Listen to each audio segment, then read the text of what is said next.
Hi there, so today we're going to be looking at a key central theme to Macbeth, which is the theme of masculinity. So I'm going to go through the 4 key points I would say in response to this question, and as normal I've colour coded them to match the mark scheme. So in my introduction, if this question came up, how does Shakespeare present the theme of masculinity, there's a couple of key points I need to make.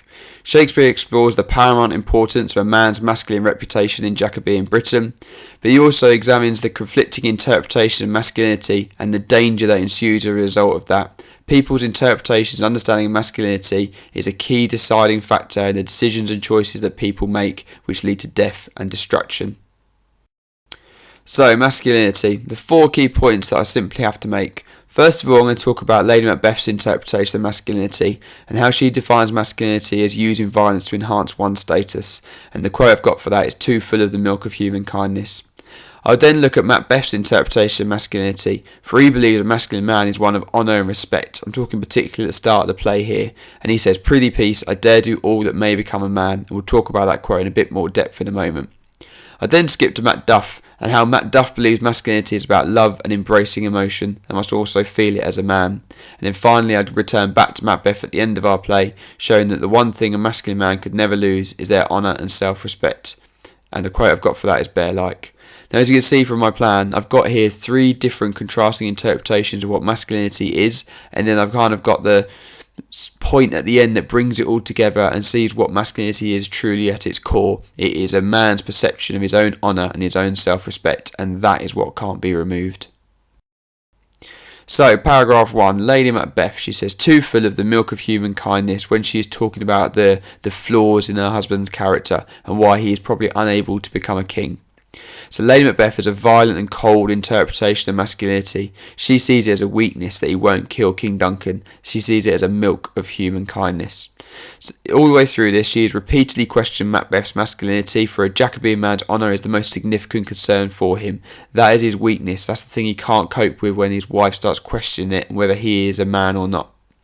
So Macbeth here is juxtaposing with traditional masculine expectations as he is subordinate to his wife in a matriarchal marriage. Matriarchal means that the woman is in charge, so he is asserting himself as a very unmasculine man at this point, at least in private. In public he is adored, he is respected, he is given much praise for his patriotic violence and his honour and dignity, but at home he is the subordinate one. I'd look at the metaphor milk here, and milk connotes purity and innocence, so she's mocking his dignity as something babyish, weak, and not befitting of a masculine man. But this is quite ironic, that she's alone in this thought. Everyone else around Macbeth for this minute is giving him respect and giving him honour. They're praising and they're promoting him because of the sort of character that he is, because of his conformation to masculine principles and expectations, but she doesn't see it that way and criticises him instead. I then go on to paragraph 2, and this is what Macbeth says: "Prithee peace, I dare do all that may become a man," when Lady Macbeth keeps trying to encourage him to kill Duncan. So Macbeth believes a masculine man is one of honour and respect. He believes that a masculine man knows and respects their place in the great chain of being, and to want more, especially to do it through a criminal act such as killing the king, actually reduces him away from a man into something more befitting of a monster. Now he uses the word dare here as well, which insinuates the risk to his honour and the reputation by following Lady Macbeth. Now Lady Macbeth completely dismisses the male responsibility of actually being concerned about this respect and being concerned about what other people think about them and their reputation. She doesn't care, she's been unsexed, she's between the feminine and the masculine spheres here. But Macbeth is acutely aware that the most important thing to him is what other people think of him and his reputation, and it would be a dare to change anything about it. I would look also at his language choice of "prithee peace," because he's almost begging her here.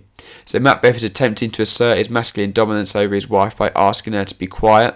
He obviously fails, we'll talk about it in a second.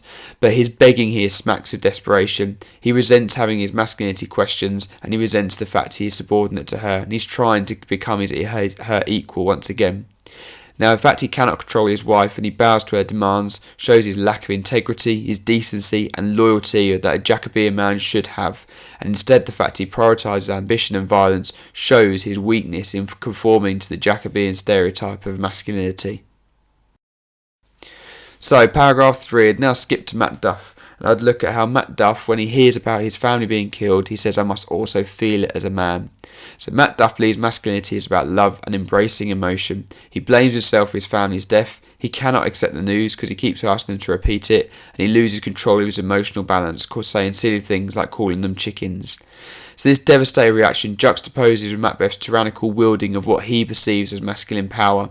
It also juxtaposes with Macbeth's reaction to the death of his wife, as he maintains an image of masculine control and assurance. Now I'd look at this conflict of masculinity in quite a bit of depth in this paragraph.